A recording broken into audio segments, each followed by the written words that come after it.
Welcome to Easy Elim Learning Simplified. My name is Ruth, and today we are going to be looking at Form 3 Chemistry, and the topic is the mole.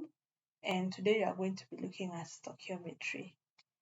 So previously we looked at dilution of solutions. So today we are going to look at in deeper like what stoichiometry is, how can we be able to detect excess and limiting reagents, and then we will do a few questions. So a balanced chemical equation is a recipe for a reaction. It contains a list of reactants and products as well as their relative proportion. So if you have a balanced chemical equation, you can be able to calculate the amount of reactants and products. So this is what we refer to as stoichiometry. So coefficients from the balanced chemical reactions tells us the proportions of the reactants and the product, and you can be able to use these coefficients to convert between amounts of the reactant and product in a given reaction. So you notice we are going to still use the same thing later on when we come to molar gas volume. So a mole ratio is a ratio between the amount of moles of any two compounds involved in a chemical reaction. So mole ratios are used as conversion factors between products and reactants in many chemistry problems. So a mole ratio can be determined by examining the coefficient in front of formulas in a well-balanced chemical equation. So when we are doing a stoichiometry, first of all, the reactants and the products must be known. You need to know the reactant and the product well that you are using. And then you need to write a well-balanced chemical equation with state symbols. And then after that, you can be able to derive the mole ratio from the coefficients that you have used for balancing. And then now if you are given mass, you can convert mass to moles by calculating it with molecular masses and use the mole ratio to get the moles of the unknown, and then use the moles of the unknown to get the mass of the unknown. So basically with mole ratio, you can be able to get the moles, mass, and molecular mass of any equation. So for example, if 4 grams of calcium was burnt in a limited supply of air, how much calcium oxide was produced? So the first thing in such a reaction is writing a well-balanced equation. So it's calcium solid plus oxygen gas to form calcium oxide. So we balance the equation, we put a 2 here and a 2 here. Next, we get the mole ratio. So the coefficient in front of calcium is 2, coefficient in front of oxygen is 1, coefficient in front of calcium oxide is 2. So the mole ratio is 2 is to 1 is to 2. So the next thing, we have been given the mass of calcium. So the mass of calcium is 4.0 grams. So using the mole ratio and the moles, we can be able to get the mass of calcium oxide. So the atomic mass of calcium is 40. So the moles is equals to mass over molecular mass, which is the same as 4.0 divided by 40, which gives you 0.1 moles. So using the mole ratio of 2 is to 1 is to 2, we know that the moles of calcium is 0.1, moles of oxygen will be 0.1 divided by 2, and moles of calcium oxide will be 0.1. Our interest is the moles of calcium oxide. So the moles of calcium oxide from the mole ratio is 0.1, and the molecular mass of calcium oxide is 40 plus 16, which gives us 56. So the mass is equals to, we said it's moles is equals to mass over molecular mass. If you multiply molecular mass both sides, you get mass is equals to molecular mass times moles. So that is the same as 56 times 0.1, which gives us 5.6 grams. So you can see, so don't make a mistake of using the mole ratio and masses there. Like you say, since calcium is 4.0, so oxygen was also 4.0 divided by 2 and calcium was 4. No. So you need to calculate the moles first, use the mole ratio to get the moles of the one that you don't know, and then use molecular mass to get the mass of what you don't know. So you have to go to the long process to be able to get your final answer. So let's do another one. You have 30 grams of methane. It burns in oxygen to form carbon dioxide and water. How many grams of water can you make? So we start with writing a balanced equation of burning methane. So you burn methane, you're going to get carbon dioxide gas and water. So we balance this equation. We have one carbon, 4 oxygens. We have not put the oxygen. So it's like that. So we have one carbon this side, one carbon, 4 hydrogens, 2. So that is not balanced. And we have 2 oxygens and we have 3 oxygens. So the first thing we will do, we will balance the hydrogens to give us 4. So this gives us a total of 4 oxygens. So we have to put a 2 here. So that balances the equation. Next, we do the mole ratio, which is 1 is to 2 is to 1 is to 2. We have been given 30 grams of methane. We have been told how many grams of water. So our purpose is the water. So first we look for the moles of methane. So moles of methane will be mass over molecular mass, and our mass is 30 grams over, that is 12 plus 1 times 4, which gives us 30 grams over 16, which will give us 1.875 moles.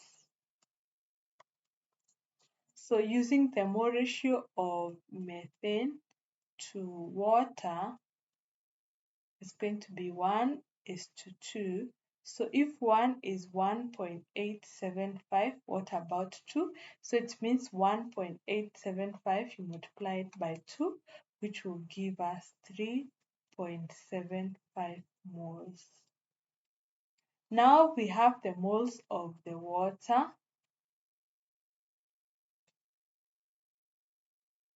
We can also get the molecular mass, which is the same as 1 times 2 plus 16, which gives us 18 grams.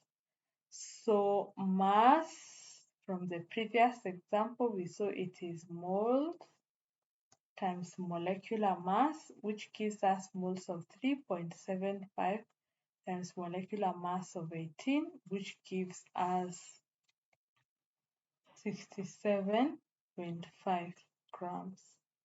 So you see how we have used the mole ratio. So next, we talk about the theoretical yield. So theoretical yield is the amount of product that can be produced from reactants and ideal collisions. We also have something called the experimental yield. This is the one that is done with the actual experiment. So whenever we want to calculate the percentage yield, we usually write the actual yield divided by theoretical yield times 100. So it indicates the presence of the theoretical yield that was obtained from the final product. If you are not told the reagent is in excess, then we have to find the limiting reagent. A limiting reagent is the reactant that is used up first, leading to a halt in the reaction, or basically the substance that is the least in the reaction, and then the other agent is usually referred to as it's in excess.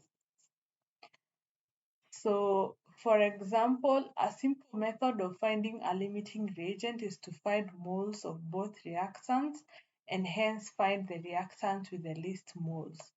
So for example, when you look at this reaction of sodium hydroxide and hydrochloric acid, you notice it forms sodium chloride and water. So the mole ratio, if you look at it, it is balanced, although it doesn't have the state symbols. But if you look at now the mole ratio, you notice the mole ratio of sodium hydroxide is to HCl is to sodium chloride is to water is going to be 1 is to 1 is to 1 is to 1. So if 25 centimeters cubed of 1 mole per dm cubed sodium hydroxide solution reacts with 20 centimeters cubed of 1.2 mole HCl, which is the limiting reagent, which is excess. So basically, we are going to look for moles of both. So moles of both, you can use molarity or the first principle method. So if 1 mole is in 1,000 from the first 1 mole per dm cubed centimeters cubed, or in 1 dm cubed, what about in 25 dm cubed? This is the same as 25,000 centimeters cubed. Itakuwa ngapi? So 1 mole times 25 if we crisscross divided by 1 dm cubed, which will give us 25 moles. So if 1 mole is 1 dm cubed, 25 dm cubed will present 25 moles. And then the next one is 20 dm cubed and 1.2 mole per dm cubed. So if 1.2 moles are in 1 dm cubed, what about 20 dm cubed? So it is 1.2 times 20 divided by 1, which will give us 24. So you notice the mole ratio is 1 is to 1, the mole ratio of sodium hydroxide to HCl. So this is 25 moles and this is 24 moles. So this tells you all of the HCl will be used up before the sodium hydroxide is used up. So this tells you HCl is the limiting reagent, it's a smaller one.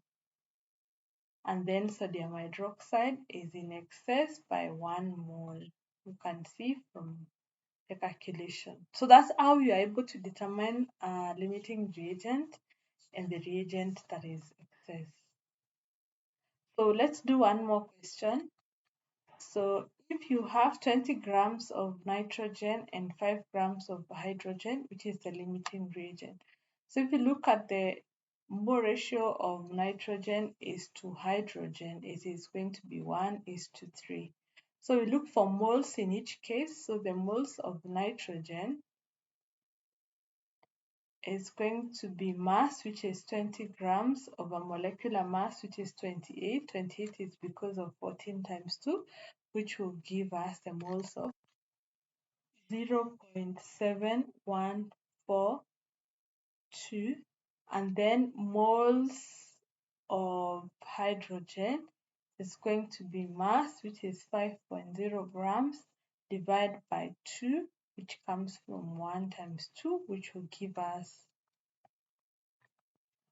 2.5. So if you look at the mole ratio of nitrogen once more to hydrogen, so this is 0.7142 then 2.5.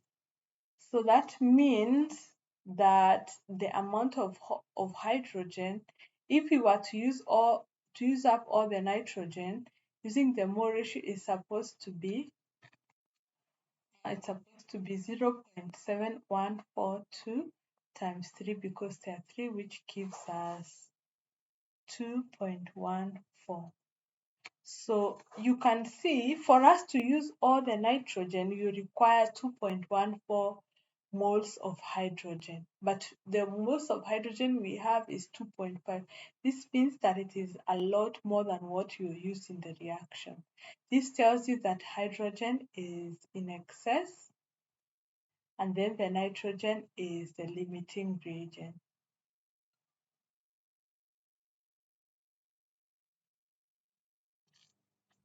So you always see that there are differences between the theoretical yield and the actual yield.